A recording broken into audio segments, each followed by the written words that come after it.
élève de l'ADP3 du collège de Bouchain. Bonjour madame. Quel est le nom de votre métier?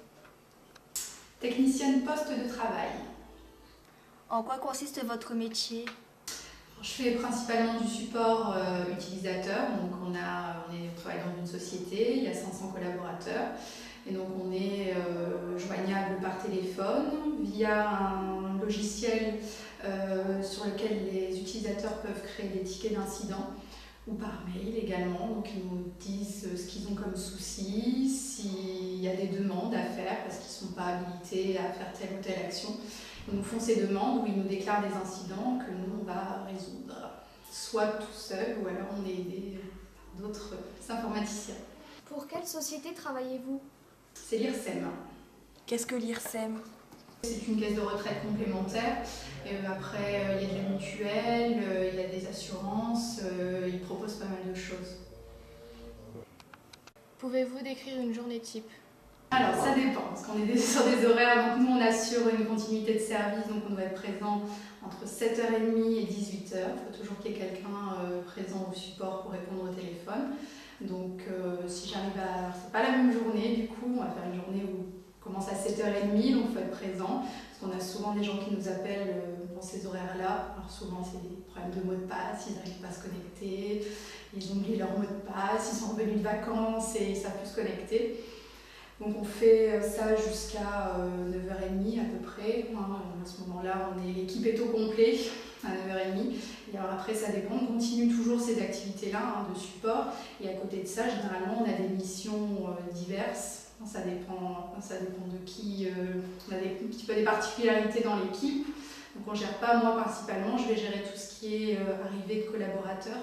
Donc des nouvelles personnes qui arrivent, il faut leur créer tous leurs droits, leur créer leurs habilitations, et donc je gère pas mal ça. Donc après, à l'heure du midi, entre midi et 14h, généralement il y a 2 astreintes à respecter, donc on part manger, mais il faut toujours qu'il y ait quelqu'un qui soit là entre midi et 13h, et après entre 13h et 14h. Après, de 14h, on reprend le rythme normal, donc soit on gère les tickets qui nous arrivent dans notre ticketing, on appelle ça, dans notre ticketing, ou alors on traite les mails, on répond aux appels, on traite nos incidents divers. Pouvez-vous nous donner un exemple de petit dépannage? Alors, le dépannage léger. Alors par exemple, nous, c'est assez particulier à l'IRSEM, on n'est pas sur des ordinateurs classiques, comme vous pouvez connaître chez vous. On appelle ça, c'est virtualisé.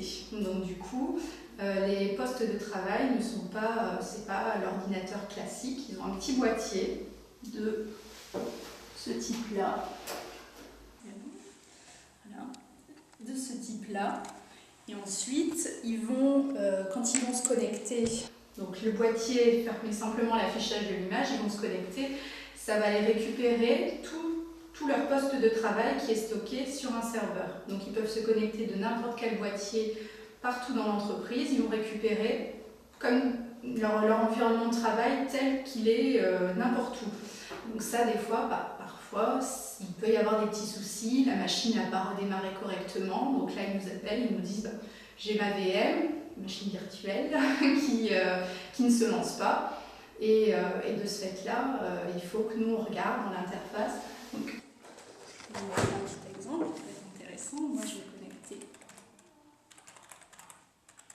ma session. Vous allez voir, moi j'ai plusieurs machines, donc là la machine Helpdesk. Je vais récupérer mon bureau tel qu'il était quand je l'ai quitté, donc avec beaucoup d'applications, ce qui me sert au quotidien, donc pas mal de choses, et donc c'est cet outil-là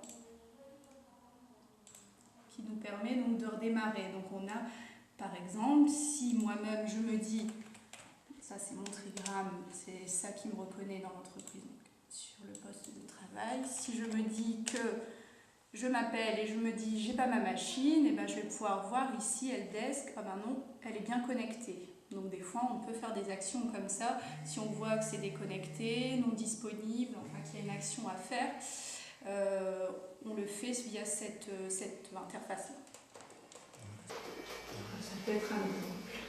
Après, il y en a beaucoup d'autres. On résout des incidents divers et variés. Pouvez-vous nous donner un exemple de dépannage plus important? Une grande tâche, ça peut être plein de choses. On résout des incidents après des fois qui sont plus métiers, parce qu'il y a des applications qui sont gérées, créées spécifiquement pour les utilisateurs, donc gestionnaires retraite, qui vont gérer les dossiers des utilisateurs, enfin, les gens qui peuvent appeler, qui ont leur retraite. Et donc il y a des applications comme ça, métiers, qui sont créées. Nous, on va faire des actions dessus. De diagnostic, de résolution. Après, ça peut être, si on fait plein de choses, un téléphone qui est branché, qui ne démarre plus, on va regarder la configuration du téléphone, s'il est bien configuré correctement. On fait beaucoup de matériel et pas mal d'applications, du métier, on fait beaucoup de choses. C'est assez divers. Qu'est-ce qui vous plaît le plus dans votre métier? C'est l'informatique déjà, donc moi c'était ma passion, ça a toujours été ma passion, donc j'avais envie de travailler là-dedans.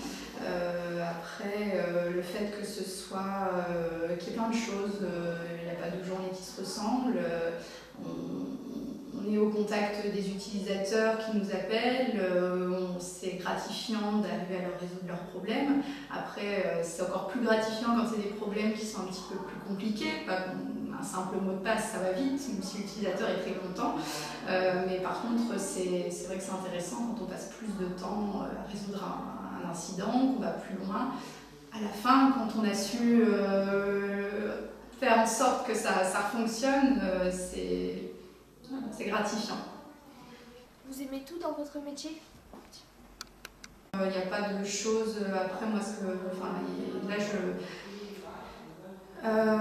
avant, j'ai pas toujours été à l'IRSEM, donc avant c'était de la prestation, et ça me plaisait moins. J'avais envie, moi, d'être internalisée. Donc, quand on est en prestation, on travaille pour une société, une SS2I, et on est envoyé chez différents clients pour travailler chez le client. Et c'est vrai que du coup, même si on est en CDI, ça reste, à mon avis personnel, un peu plus précaire, parce qu'on ne sait jamais où on va aller, on ne reste jamais très longtemps chez le même client. Donc moi, ce que j'avais envie, c'était de trouver un client chez qui ça se passe bien, comme ici, et avoir la possibilité d'être embauché par le client, ce qui s'est produit à l'IRSEM. Et comme ça me convient très bien. Quels sont vos horaires? On est en horaire variable ici, ce qui veut dire qu'on est en horaire variable et on n'est pas sur un 35 heures, on est sur un 38h15, donc on fait en moyenne 7h40 par jour. Par contre, on pointe, donc on peut être en positif, en négatif. Il faut juste qu'on termine le mois à 0, enfin, à plus 4 heures, moins 2 heures maximum. Et de ce fait-là, c'est flexible, on peut un peu faire les horaires qu'on veut.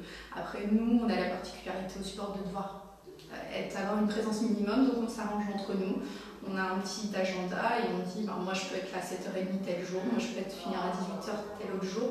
Et on s'arrange entre nous, on s'arrange plutôt bien, on essaye de faire ce qu'il faut. Il faut toujours qu'il y ait quelqu'un le matin, le soir et le midi.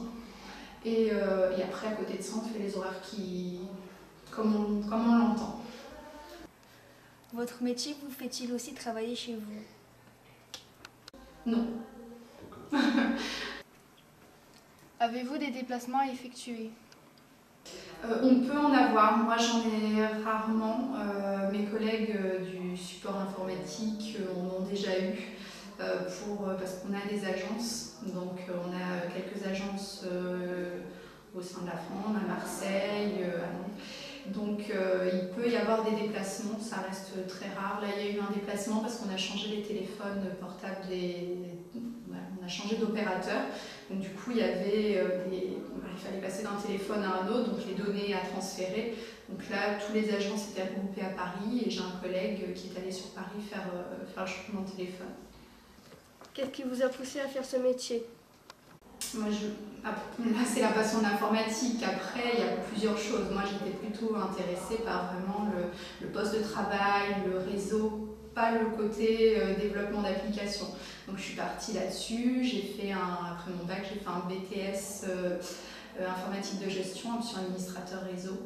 Et donc, c'est vrai que j'ai découvert ce qui m'intéressait. Ça m'a confirmé que c'était bien ça que je voulais faire. Et donc, après, ça a suivi son cours avec les emplois. Est-ce un métier contraignant pour une femme? Après, je pense que ça doit dépendre des femmes, ça dépend beaucoup du caractère aussi. Enfin, le métier en lui-même, il n'est pas contraignant. Après, il peut y avoir, selon le métier, peut-être plus de proximité, donc avec plus de manipulation, avec peut-être un peu plus de charge à porter. Donc, moi, c'est pas mon domaine de prédilection, donc je laisse ça à un de mes collègues qui le fait. Après, c'est un métier qui reste très masculin, donc il faut s'adapter. Moi, ça ne me dérange pas, bien au contraire. J'ai déjà travaillé dans des prestations avant IRSEM qui étaient beaucoup plus féminines et ça m'intéressait moins. C'est pas que des femmes. Moi, j'ai choisi ce métier-là, ça correspond très bien. C'est que des hommes et je me plais bien au milieu de mes 20 collègues masculins. Les clients sont-ils surpris d'avoir une femme au bout du fil? Les premières fois, oui, parce qu'il n'y avait pas de femmes. J'ai remplacé avant en support téléphonique, il n'y avait pas de femmes. Donc c'est arrivé au début, comme ils se connaissent, on est malgré tout 500 collaborateurs, c'est une petite société, donc ils connaissent les gens qui leur répondent au téléphone, au support. Les premières fois, des fois on me répondait, on me disait désolé, je me suis trompée de numéro, et on me raccrochait sans que j'ai le temps de répondre. Ça a été les premières fois, après s'ils sont fait, ça tournait, je suis la fille du support. Donc ça reste un peu à part et du coup des fois ça peut surprendre. Des fois il y a plus des femmes d'ailleurs que des hommes qui peuvent des fois remettre un petit peu en question parce que pour certaines femmes c'est un métier d'homme, donc c'est les hommes, une femme a moins de crédibilité. Je peux des fois manquer de crédibilité, même si j'estime avoir les mêmes compétences que mes collègues. Il y a certaines femmes auquel je ressens ça en fait, où des fois on m'a déjà dit bon, ce serait possible d'avoir un collègue, c'est déjà arrivé. Donc ça on essaye, on n'apprécie pas trop. Encourageriez-vous des femmes à exercer ce métier? Ah bien sûr, après si une femme qui se plaît là-dedans, qui se plaît dans l'informatique, qui a envie de faire ce métier-là, je dirais juste que voilà, il faut s'attendre, c'est un métier qui reste masculin, on ne retrouve pas beaucoup de femmes et il faut pas être bloqué avec ça, faut être assez ouvert d'esprit. Qu'avez-vous fait comme étude après le baccalauréat? Donc après le bac, moi j'ai un bac +2, donc j'ai fait un BTS informatique de gestion, je suis administrateur réseau. Et après on peut continuer, moi ça n'a pas été mon cas, on peut continuer pour faire un an de plus, avoir une licence, on peut continuer vers des études d'ingénieur. Où avez-vous fait votre BTS? Alors moi c'est particulier parce que j'ai pas fait juste après mon bac en fait. Après ça j'ai travaillé un petit peu et en fait j'ai repris une formation avec un FONGECIF. Donc c'est un CIF qui m'a été. Donc j'ai fait mon BTS en un an avec mon stage dans l'année et j'ai passé mon BTS à la fin de cette année-là. Donc c'était particulier, c'était dans un AFPI en fait. AFPI Tourcoing. Pouvez-vous progresser dans votre métier? Oui, tout à fait. Et après, on peut progresser vers des postes d'administrateur. Après, ça dépend du poste. Des fois, ça peut être intéressant aussi de reprendre soit des études ou alors au moins des certifications plus axées métier. Il y a pas mal de certifications qu'il y a possibilité d'avoir au niveau soit du matériel, par exemple, tout ce qui est nous on utilise pour brancher les postes de travail, tout ça en milieu professionnel, on a ce qu'on appelle des switches, des routeurs, tout ça c'est du matériel, il y a une marque connue qui s'appelle Cisco, propose des certifications par exemple, ça permet de rajouter des connaissances et de dire là moi je suis certifiée, c'est Cisco, ça peut être intéressant. Vous avez un bureau avec un ordinateur? Tout à fait. Quoi d'autre? J'ai mon téléphone, j'ai un casque, moi j'aime bien l'utiliser. J'ai mes collègues qui souvent mettent sur haut-parleur, moi je préfère avoir mon casque sur la tête et les mains libres. Et donc mon casque, mon ordinateur, après c'est notre outil de travail principal, donc on n'a pas besoin de grand chose de plus. Après à côté de ça, on a un atelier où on peut aller faire monter des postes si besoin, ce qu'on a moins nous, parce que comme on est virtualisé, comme j'expliquais tout à l'heure, on n'a pas le besoin de monter vraiment des PC comme à la maison, donc c'est un peu différent. Mais on a un atelier où on retrouve tout, on a notre stock avec le clavier d'avance, des souris, s'il y a besoin de changer de matériel. Vous ne travaillez pas en groupe? Si, on travaille.